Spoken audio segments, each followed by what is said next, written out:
I've never been one to scare easily. Maybe it's because I grew up with horror movies as a staple for family movie nights, or maybe it's just who I am.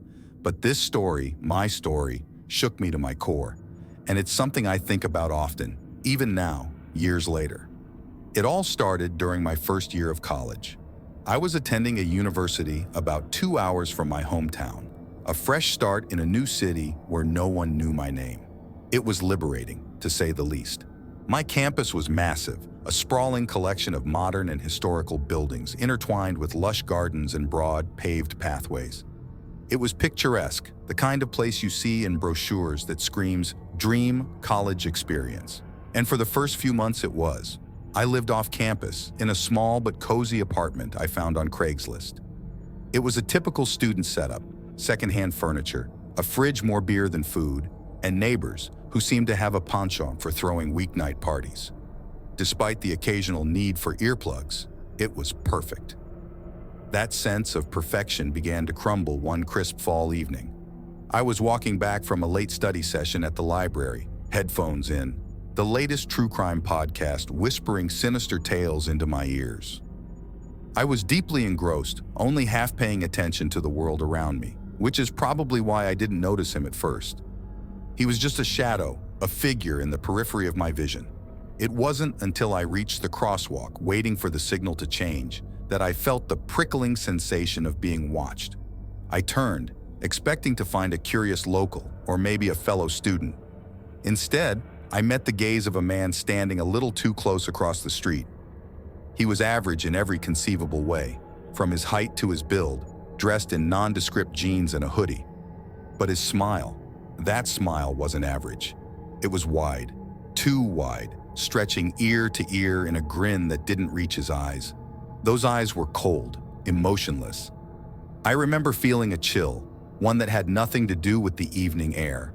I chalked it up to podcast-induced paranoia and crossed the street, quickening my pace. I didn't look back, but I could feel his eyes on me. That smile burned into my memory. Over the next few weeks, I saw him everywhere. At the coffee shop near my apartment, sitting a few tables away, always smiling. On campus, loitering on the fringes of my usual routes. Even at the grocery store, lurking in the next aisle over. It got to the point where I couldn't tell if I was noticing him more or if he was actually following me. But every time, that smile, wide and unwavering, was there.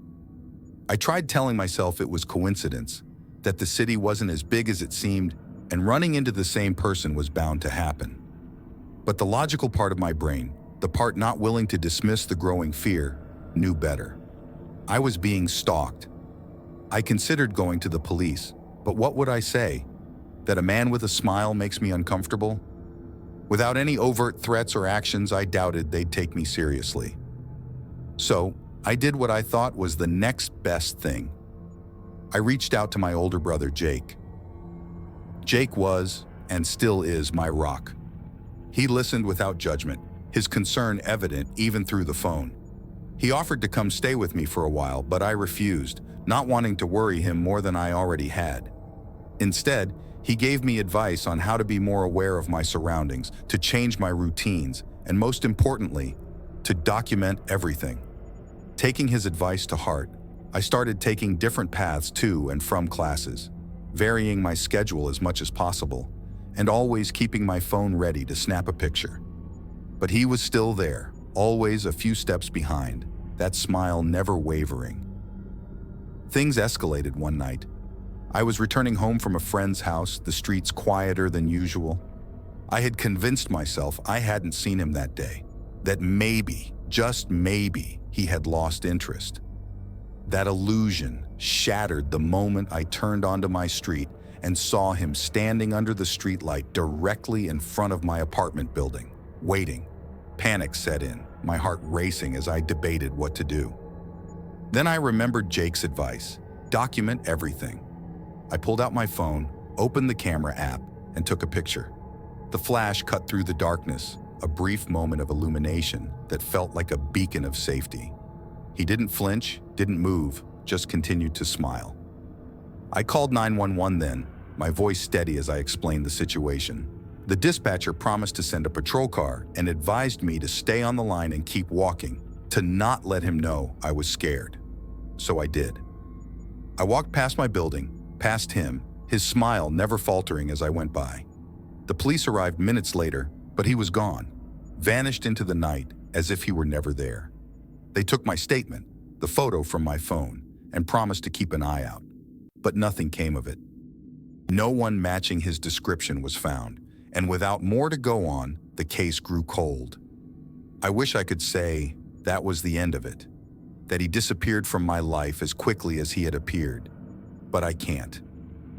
I saw him again many times, always smiling, always watching. It became a twisted game, a constant test of nerves. I started doubting myself, my sanity. Was I imagining it? Exaggerating? Then, one day, just as suddenly as it began, it stopped. I didn't see him anymore. Days turned into weeks, weeks into months, and slowly, the fear began to ebb away.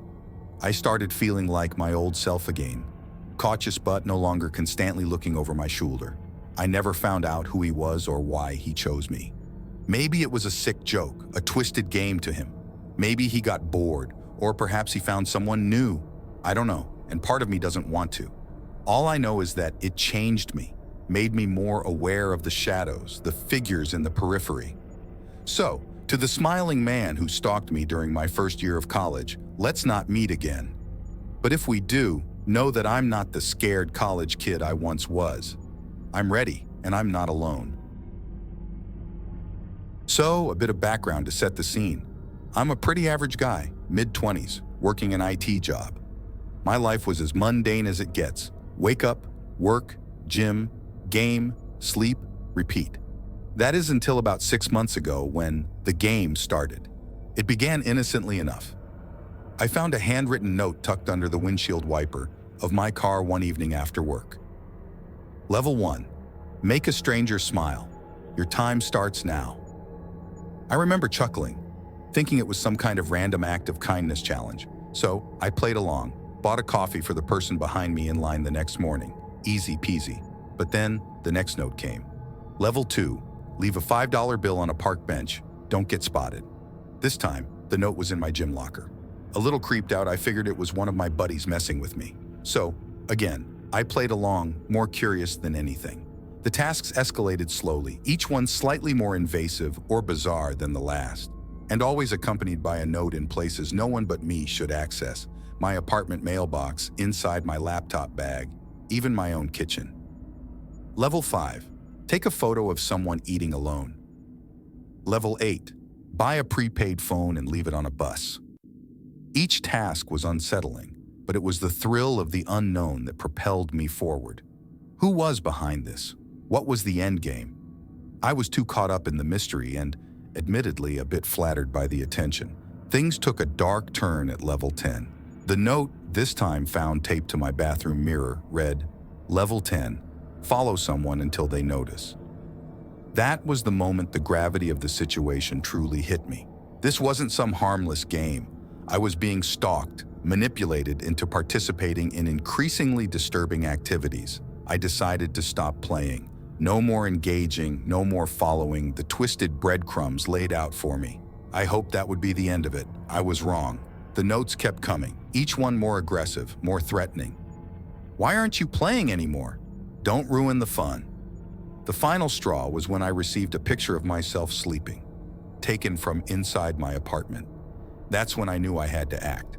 I went to the police, but without any evidence of who was behind it or any real harm done. Their hands were tied. I changed the locks, installed cameras, but the feeling of being watched never left. The game had taken a toll on my mental health. I was jumping at shadows, second-guessing every interaction, isolating myself from friends and family to protect them from whatever this was. The climax of this whole twisted saga happened one night when I came home to find a new note pinned to my door. Final level. Meet me where it all began, midnight tonight. Let's end this game. Everything in me screamed to ignore it, to run and never look back. But I needed closure. I needed to face this head on and reclaim my life. So I went. I arrived at the parking lot where I'd found the first note, heart racing, palms sweaty. Midnight struck, and a figure stepped out from the shadows. It was a woman, someone I recognized but couldn't place immediately. Then, it hit me. She was someone I'd gone on a few dates with over a year ago. Things hadn't ended well, and I'd moved on without giving it much thought. She explained, in a tone that was both excited and unhinged, how she couldn't get over me, how she thought we were meant to be. This game was her way of staying connected to me, of making me notice her again. She thought it was fun, that I was enjoying the chase as much as she was. The realization that someone I barely remembered could orchestrate such a nightmare shook me to my core. I told her I wanted no part in this, that she needed help, and this game was over. She laughed, said the game is never over, and before I could react, she vanished into the night. I never saw her or received another note again. I moved cities, changed jobs, even got a new number. The fear of being watched has lessened, but it never truly leaves. I've learned to be more cautious, to guard my privacy fiercely. But the biggest lesson? Some games are better left unplayed. So, to the girl who thought life was a game we were playing together, let's not meet again, ever.